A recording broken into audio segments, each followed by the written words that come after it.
This is Joyce Community Church, where you can wake up to the love of God, grow in Christ, and step out in service. You are listening to our weekly sermon featuring Pastor John Kyler.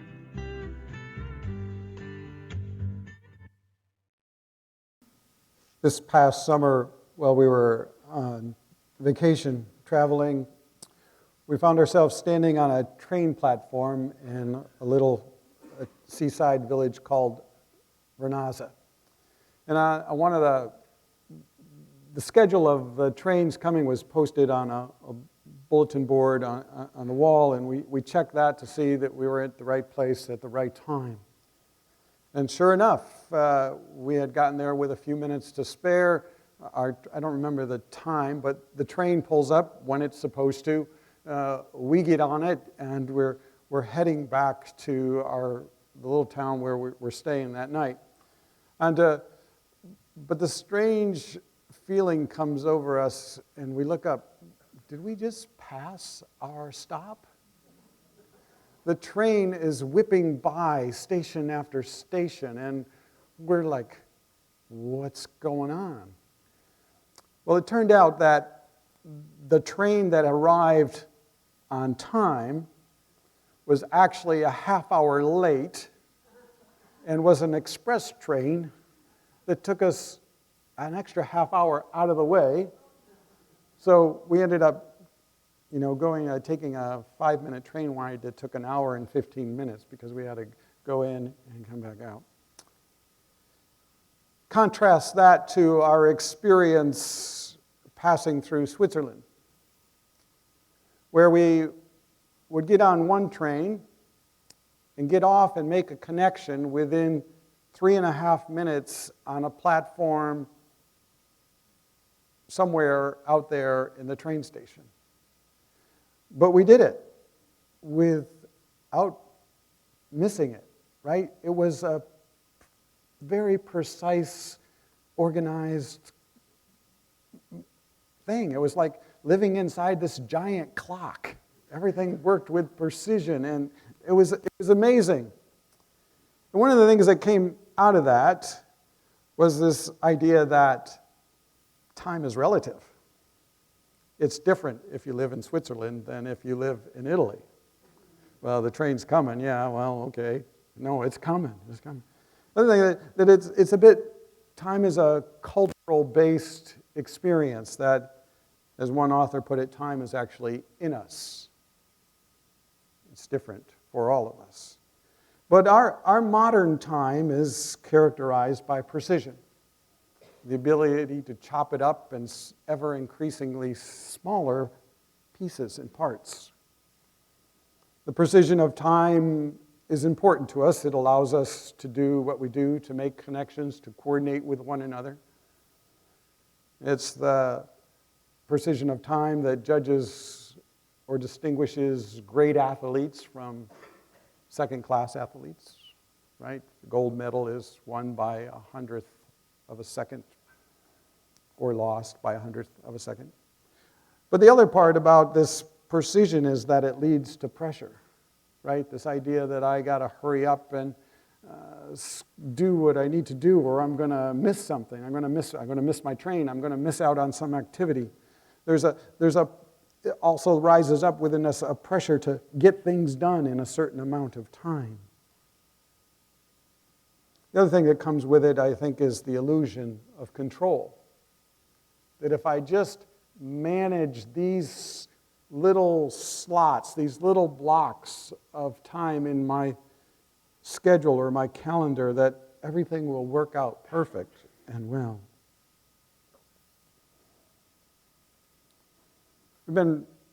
I've taken these 2 weeks here at the beginning of the year to focus on redeeming time. As a season of new beginnings, of starting fresh, it's good to pause and think about our relationship to time.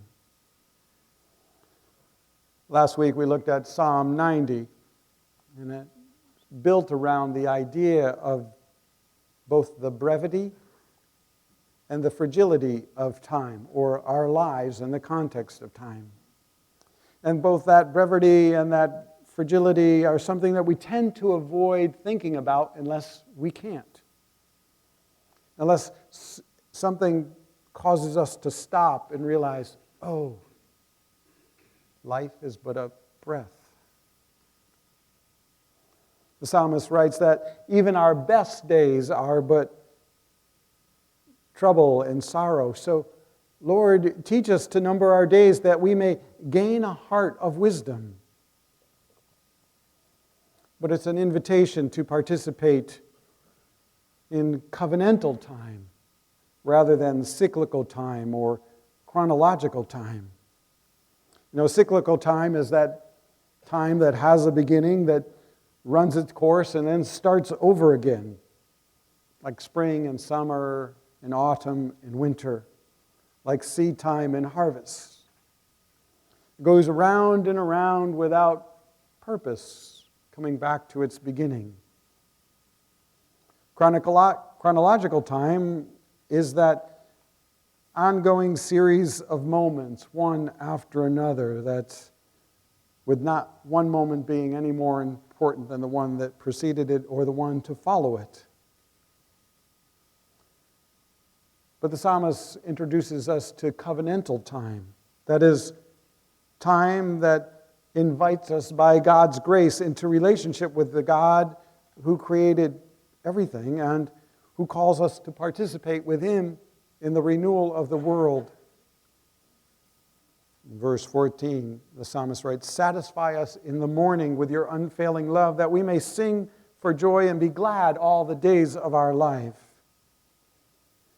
He describes that gladness comes from God showing us His deeds and then establishing the work of our hands. It is a partnership in relationship with the God who created us.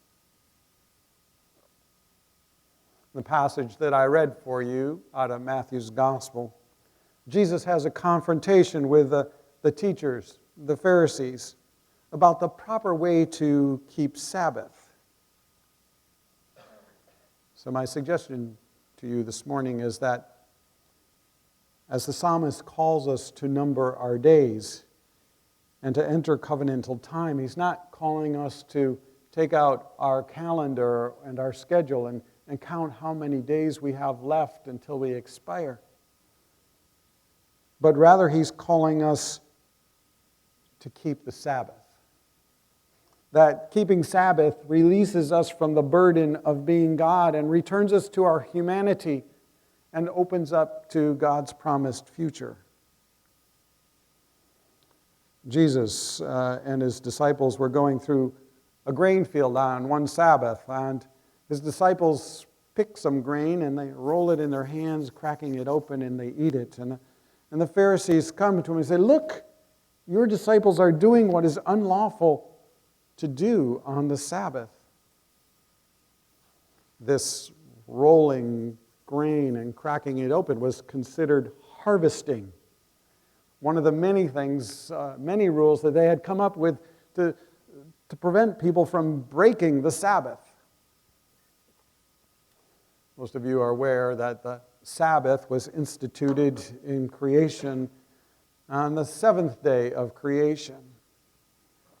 From Genesis 2, after days 1 through 6, God completes His work. By the seventh day, God had finished His work that He had been doing. So on the seventh day, He rested from all His work. And then God blessed the seventh day and made it holy, because on it He rested from all the work of creating that He has done. There's an old Hebrew scholar writing on Genesis says that, or rather he asked the question, what was created on the seventh day? And we tend to think that nothing was created, that God did all of His work on days 1 through 6. But he said the answer is actually rest. That the thing God created on that seventh day was rest, tranquility and serenity and peace and repose. That it's a special act of creation. And we, as God's people, are called to keep Sabbath, to observe it and remember it. that keeping Sabbath is the way we number our days because it steps us into a different view or understanding of time.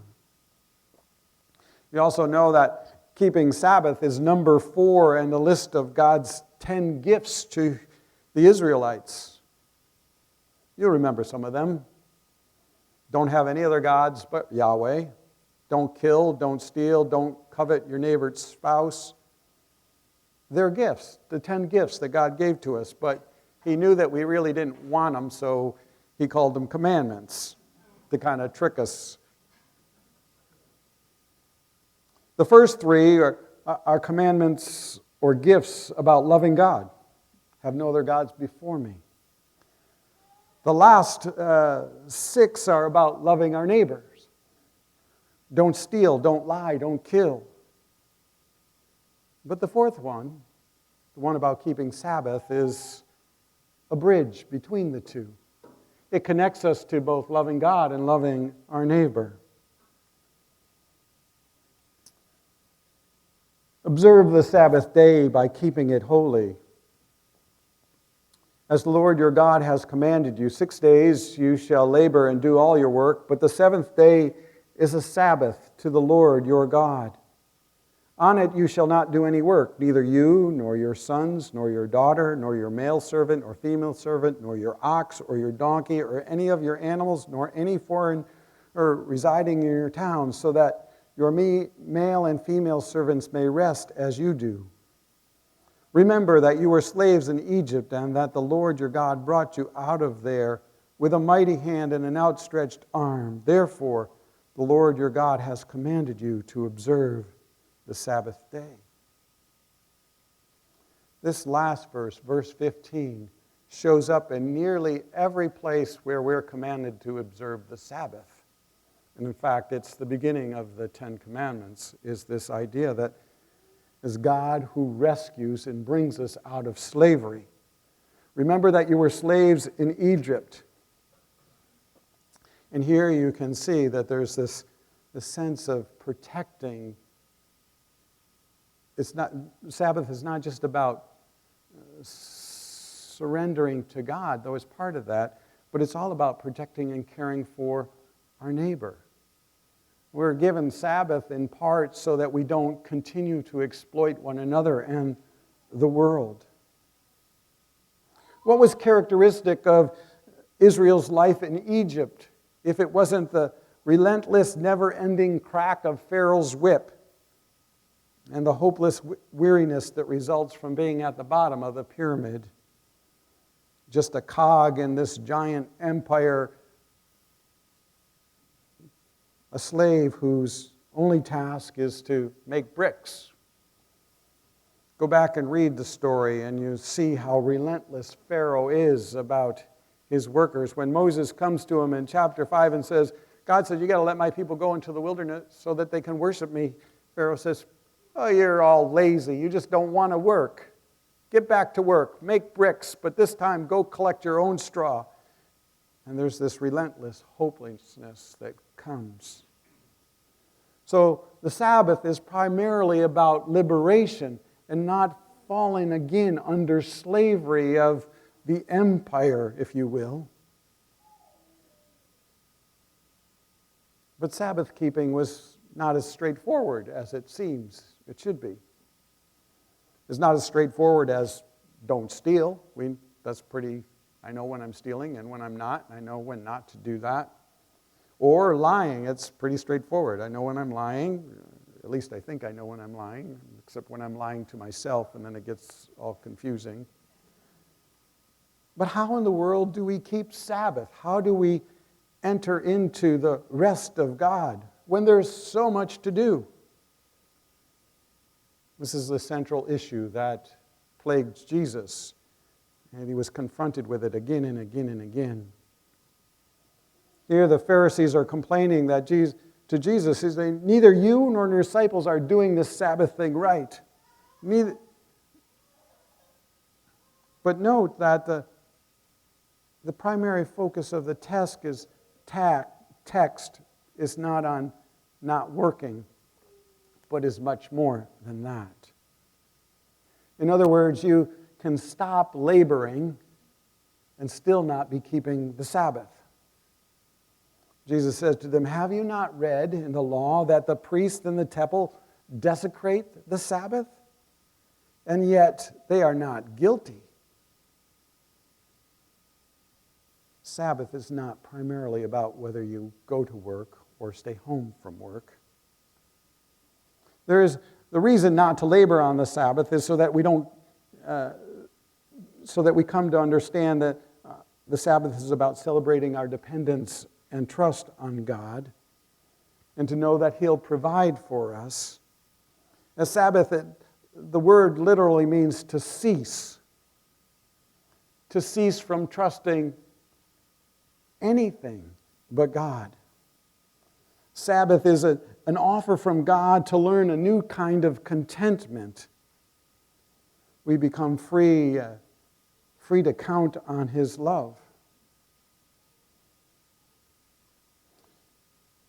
Sabbath is about deliberately setting things aside.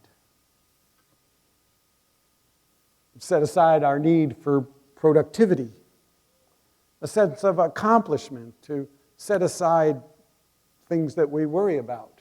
Wouldn't it be great if we just decided, today I'm not worrying about anything? I think you should do that. Take today as a day of a worry-free day. And do that every 7 days and see what happens to you. You might find that you end up not worrying the other 6 days. Here's one. Take a break. Deliberate set aside status seeking. Don't post to social media. Don't do things that focus on your identity. And here I would encourage you to pray for those of us who serve on Sunday mornings. It's wicked hard to do this and totally separate yourself from it. And not say, did I do a good job? Could I just lean into the Lord and trust Him that He's going to use this? Pray for me, pray for our musicians, pray for our small group leaders. That we could deliberately set aside ourselves so that we can be present with you and God in the Spirit. Deliberately set aside your need for efficiency, for getting things tight and controlling life and getting it all organized. Set aside possessiveness. We cease in order to engage with God who brought us out of bondage. So it's a call to cease from those things that tend to enslave us. Jesus calls us beyond a legalistic putting down of our tools. And we tend to fall into two categories, I think. I think some of us just say, this Sabbath thing is too hard, I got too much to do, I can't think about it. So I'm not going to worry about it. I'm going to live by grace and get stuff done that I need to get done. The other is to be frustrated by our inability to find rest. Am I getting it right? Am I keeping the Sabbath?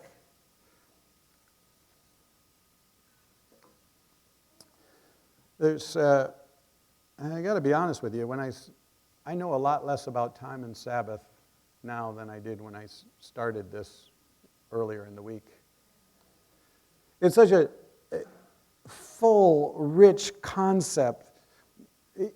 The Sabbath is the first thing that God declares holy in all of creation. Abraham Heschel says that time is eternity in disguise. Think about that one. That might mess up your Sabbath. Because that's a really interesting concept, that the time is eternity in disguise, and that so often we go through our days missing eternity because we're consumed by this need to achieve and succeed and order and control and produce.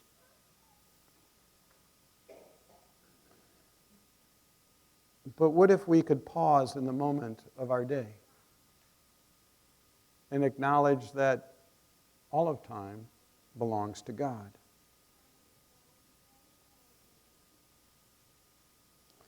Heschel also suggests that we have it backwards.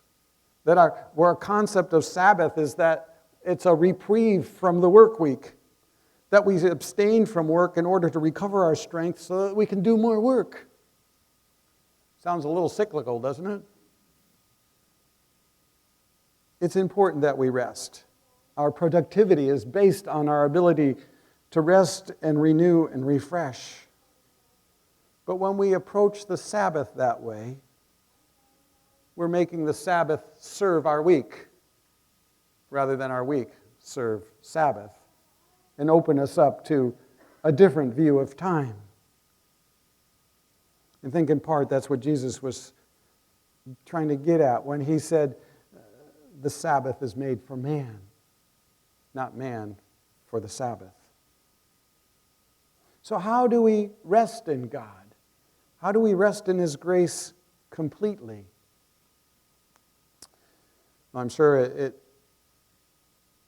will involve at some point coming to rest, to be still, to be present with God. Yesterday I took my dog for a walk. The air was warmer. The birds were out. I paused long enough to breathe in and, at least for a moment, have a different time or a time outside of time. As it turns out, I was actually working because I was thinking about Sabbath as I was walking. And without realizing it, in that walk, there was a moment where I slipped out of time into something else. It was a place where God was, and we were together, Him and me. For you, it might be sitting at your kids' choral concert or orchestra concert and listening to the music and just forgetting about all else and being present in that moment. For you, it might be taking a nap on the couch, hanging out with friends, a leisurely conversation. See, we can do those things other days of the week. We don't have to wait until Sunday. Sabbath, being at rest and ceasing, is certainly easier when you have finished something and you can say, okay, I'm done. The job is complete. You pack it up and you put it away. But so much of life is never done. We're always packing things up and taking it with us because we're going to have to do this. And maybe we'll get a little moment to do this in between the other things that we're doing. Interesting part about Matthew 12 is that it follows Matthew 11. Now I know that's not so interesting to you. You kind of knew that, right? But notice how Jesus finishes Matthew 11. Or Matthew, the gospel writer, compiles the story in this way. Before he talks about Sabbath, he introduced Jesus, who says, "Come to me, all you who are weary and burdened, and I will give you rest. Take my yoke upon you and learn from me, for I am gentle and humble in heart, and you will find rest for your souls." Well, Jesus' enemies or opponents were fearful that they might do something that breaks the law. Jesus offers a remedy for the exhaustion of trying to do that all on your own and attempting to please God. Jesus' invitation is an invitation to come and find rest.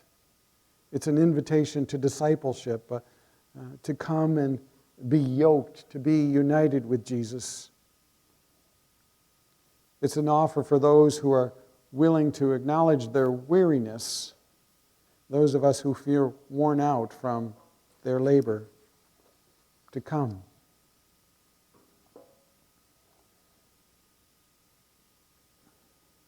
But the rest and refreshment that Jesus offers is not something we figure out on our own.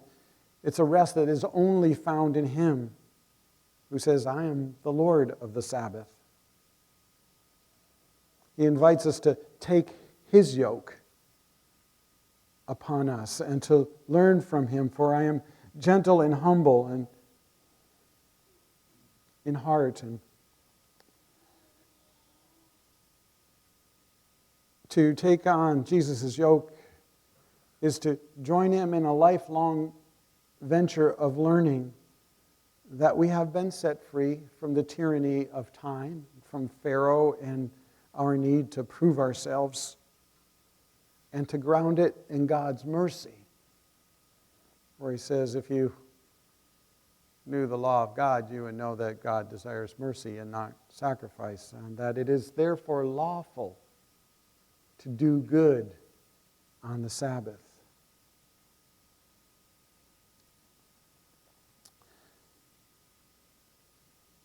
I'll end with this quote from Trish Harrison Warren in her book, The Liturgy of the Ordinary, which is something I would highly recommend. She writes, "What if Christians were known as a countercultural community of the well-rested?" That would be pretty cool. People would I want some of that. What if Christians were known as a countercultural community of the well-rested people who embrace our limits with zest and joy? In our workaholic, image barrages, over-caffeinated, entertainment-addicted, supercharged culture, submission to our creatureliness is necessary and often overlooked. God calls us to rest in him. We can do that for a day. We can do that in between the morning and the afternoon activities. Let us pray.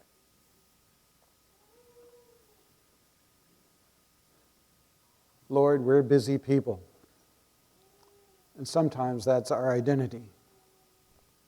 But may we also be eternal people. We're defined by you and your end for all of us.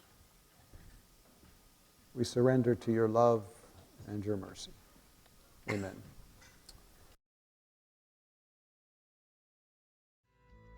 Thank you for listening. To find out more, check us out at storeschurch.org.